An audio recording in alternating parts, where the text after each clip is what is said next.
ఈ సెక్షన్లో మనం మాస్టర్ పేజెస్ని యూజ్ చేసుకొని కంటెంట్ పేజెస్ డెవలప్ చేసేటప్పుడు అప్లై చేయగలిగే రకరకాల టెక్నిక్స్ని చూస్తాం. ఫస్ట్, మాస్టర్ పేజ్ యొక్క టైటిల్ని ఏ విధంగా మనం మార్చుకోవచ్చు కంటెంట్ పేజెస్కి అనుగుణంగా. అంటే మాస్టర్ పేజ్ని రకరకాల కంటెంట్ పేజెస్కి అప్లై చేస్తూ ఉంటాం. మరి ఒక్కొక్క కంటెంట్ పేజీలో కూడా అదే టైటిల్ వండుకుంటా మనం టైటిల్స్ మార్చుకోవచ్చు. అది ఎలానో చూస్తాం. ఓకే, ఆల్రెడీ ప్రీవియస్ ఎగ్జాంపుల్లో మనకి మాస్టర్ పేజీ అట్లనే దాన్ని రిఫరెన్స్ చేసే ఈ యొక్క కంటెంట్ పేజీ ఇలా ఉంది. ప్రీవియస్ సెషన్లో ఈ ఎగ్జాంపుల్ చూస్తున్నాం. మరి ఇక్కడ చూడండి, ఈ యొక్క మాస్టర్ పేజీ టైటిల్ మీరు గమనించినట్లయితే ఎడూస్ ఆఫ్ లెర్నింగ్ సిస్టమ్స్ అని ఉంది. మరి అదే మీకు ఈ యొక్క కంటెంట్ పేజ్కి అప్లై అవుతుంది. రన్ చేసి చూస్తాం. ఓకే,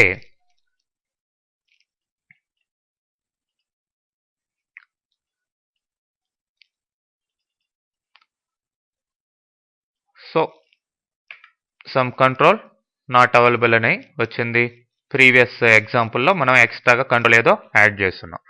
ఓకే, ఎనీవే ప్రీవియస్ ప్రోగ్రామ్ని యాజ్ ఇట్ ఈస్గా రన్ చేస్తున్నాను. ఓకే, రన్ అయింది. ఇక్కడ టైటిల్ చూడండి ఏమొచ్చింది, ఎడూస్ ఆఫ్ లెర్నింగ్ సిస్టమ్స్ అని రావడం జరిగింది. మరి ఈ టైటిల్ని ఇప్పుడు కంటెంట్ పేజ్కి మార్చాలి అనుకోండి. సో కంటెంట్ పేజ్లో మార్చాలి అనుకున్నప్పుడు ఈ యొక్క కంటెంట్ పేజ్ యొక్క సోర్స్ కోడ్ తీసుకోండి. ఇక్కడ పేజ్ లోడ్ కంప్లీట్ అనే ఈ యొక్క ఈవెంట్లో మీరు ఆ యొక్క మాస్టర్ పేజ్ టైటిల్ని మార్చుకోవచ్చు.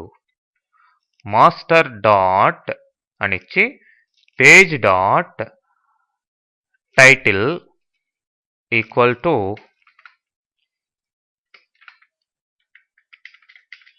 This is my new title అని ఇస్తున్నాను.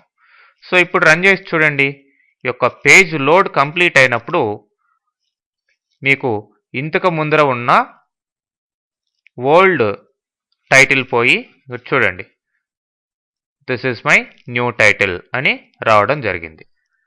ఓకే, ఆ విధంగా మనం ప్రతి కంటెంట్ పేజ్కి అంటే ఏ మాస్టర్ పేజ్ని అయితే కంటెంట్ పేజ్కి అటాచ్ చేస్తున్నామో ఆ మాస్టర్ పేజ్లో ఉండే డిఫాల్ట్ టైటిల్ని ఈ విధంగా మార్చేయచ్చు అనమాట.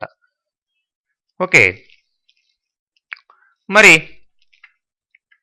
Next working with controls and properties from the master page. Master పేజ్లో ఉన్న కంట్రోల్స్ వాటి యొక్క ప్రాపర్టీస్ని ఏ విధంగా ఈ యొక్క కంటెంట్ పేజెస్లోకి తీసుకురావచ్చు అనేది మనం చూసినట్లయితే, సో ఫస్ట్ మాస్టర్ పేజీ ఈ విధంగా ఉంది.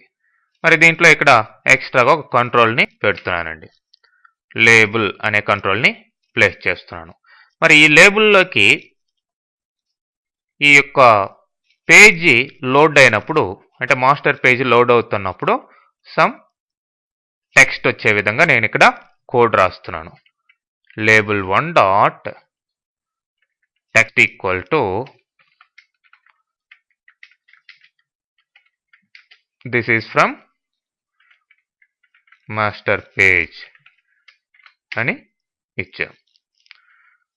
ఓకే, సో ఇప్పుడు ఇక్కడ ఈ యొక్క లేబుల్ అనేది ఈ యొక్క టెక్స్ట్ని లోడ్ చేసుకొని వస్తుంది. ఇది చూడండి, మీరు మామూలుగా ఇది రన్ చేసినప్పుడు ఈ విధంగా అవుట్పుట్ ఉంది. This is from master page. Okay, మరి కంటెంట్ పేజ్లోకి ఈ యొక్క లేబుల్లో ఉండే ఆ యొక్క ప్రాపర్టీని ఏ విధంగా యాక్సెస్ చేయాలి అనేది మనం ఇప్పుడు చూస్తాం.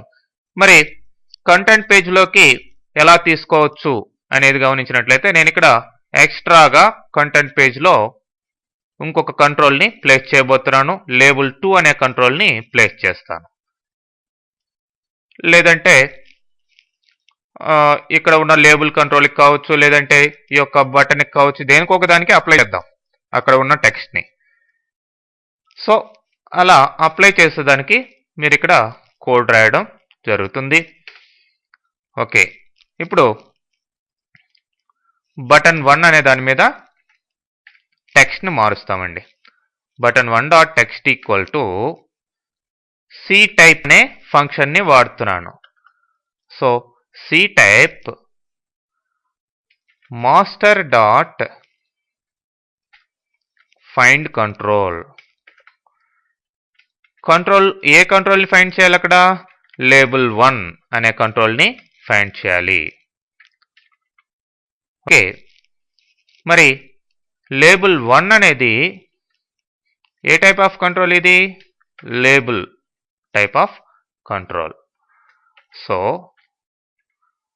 ఇప్పుడు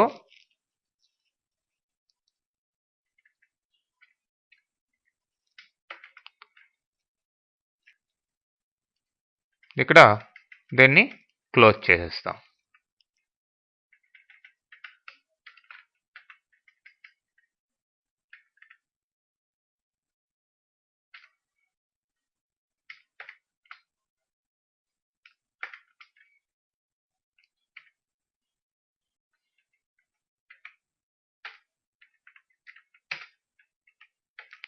సో ఇక్కడ ఉన్న ఈ యొక్క టెక్స్ట్ని ఇక్కడికి దీంట్లోకి తీసుకురావాలి, అది మన యొక్క ఉద్దేశం.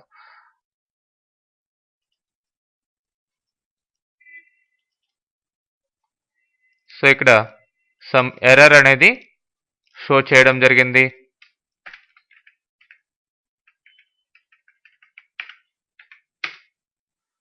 That's all. బ్రాకెట్స్ మీరు ఏమాత్రం ఫైండ్ కంట్రోల్ ఆఫ్, మరి దీన్ని ఈ యొక్క కంట్రోల్ని ఈ టైప్లోకి కన్వర్ట్ చేసి ఇట్లా ఇక సి టైప్ ఫంక్షన్ ద్వారా దాని యొక్క ప్రాపర్టీని మనం యాక్సెస్ చేస్తున్నాం.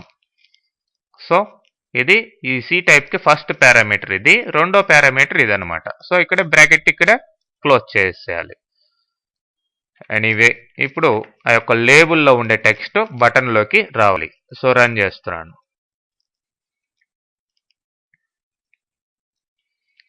చూడండి, ఇది మాస్టర్ పేజీలో ఉన్నది. మాస్టర్ పేజీలో ఉండే లేబుల్ కంట్రోల్, దాంట్లో ఉన్న టెక్స్ట్ ఈ యొక్క కంటెంట్ పేజ్ లోడ్ అయినప్పుడు ఈ కంటెంట్ పేజ్లో ఉండే బటన్ మీదకి ఈ యొక్క టెక్స్ట్ తీసుకురావడం జరిగింది. ఆ విధంగా మాస్టర్ పేజీలో ఉండే కంట్రోల్ యొక్క ప్రాపర్టీస్ని ఈ యొక్క కంటెంట్ పేజ్లోకి మనం యాక్సెస్ చేసుకోవచ్చు. ఈ విధంగా ఆ యొక్క పర్టికులర్ కంట్రోల్ని ఫైండ్ అవుట్ చేసి దాని యొక్క ప్రాపర్టీని ఈ విధంగా మన లోకల్ కంట్రోల్స్లోకి యాక్సెస్ లేదంటే అసైన్ చేయడం ద్వారా. ఓకే, మరి ఇప్పుడు రన్ టైంలో మాస్టర్ పేజ్ని ఎలా అసైన్ చేయాలి? చూడండి, పేజ్ అనే డైరెక్టివ్ ఎప్పుడైతే స్టార్ట్ అయిందో అక్కడే ఇచ్చేస్తున్నాం.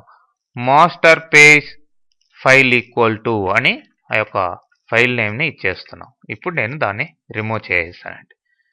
మాస్టర్ పేజ్ని రిమూవ్ చేసి రన్ చేస్తే ఏమవుతుంది? చూడండి, మాస్టర్ పేజ్ సంబంధించిన అన్ని ఈ యొక్క కంటెంట్ పేజ్కి మనం యూజ్ చేసుకున్నాం కాబట్టి టోటల్గా ఎర్రర్ రావడం జరిగింది. మరి అక్కడ మాస్టర్ పేజ్ని ఇక్కడ తీసేసాను. మరి రన్ టైంలో దీన్ని ఏ విధంగా అసైన్ చేయాలి అనేది గమనించినట్లయితే, రన్ టైంలో ఇక్కడ పేజ్, ఇక్కడ మీకు ఒక ఈవెంట్ ఉంది, ప్రీ యూనిట్ అనే ఈవెంట్. సో దాంట్లో మనం ఈ యొక్క page dot master file equal to అని ఇచ్చి ఆ యొక్క మాస్టర్ ఫైల్ నేమ్ని ఇక్కడ మెన్షన్ చేయడం జరుగుతుంది.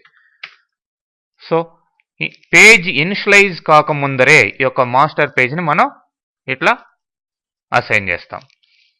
సో రన్ టైంలో అనమాట, అంటే స్టార్టింగ్లోనే ఏ ఫైల్ అనేది మెన్షన్ చేయకుండా పేజ్ లోడ్ అయ్యేటప్పుడు మనం ఏ ఫైల్ని కావాల్సి ఉంటే, ఏ మాస్టర్ ఫైల్ని కావాల్సి ఉంటే ఆ మాస్టర్ ఫైల్ని ఈ యొక్క కంటెంట్ పేజ్కి అసైన్ చేయొచ్చు అనమాట. సో రన్ చేయండి, సేమ్ రిజల్ట్. కాకపోతే స్టార్టింగ్లో ఇవ్వలేదు, ఈ యొక్క ఈవెంట్లో ఇవ్వడం జరిగింది. సో ఇక్కడ కండిషన్ పెట్టుకొని if so and so condition then master file so and so file లేదంటే if so and so condition then some other master file. ఇట్లా మనం ప్రోగ్రామ్ని రన్ చేసేటప్పుడు ఏ మాస్టర్ ఫైల్ కావాల్సి ఉంటే ఆ మాస్టర్ ఫైల్ని ఈ యొక్క పేజ్ ఇనిషియలైజ్ కాబోయే ముందర అసైన్ చేసుకోవడానికి అవకాశం ఉంటుందండి. ఓకే, నెక్స్ట్ మాస్టర్ పేజెస్ తోటి ఇంకా ఎలా వర్క్ చేయాలి, మాస్టర్ పేజెస్ని నెక్స్టింగ్ ఎలా చేయాలి, ఇట్లాంటి టెక్నిక్స్ అంతా కూడా నెక్స్ట్ సెషన్లో మనం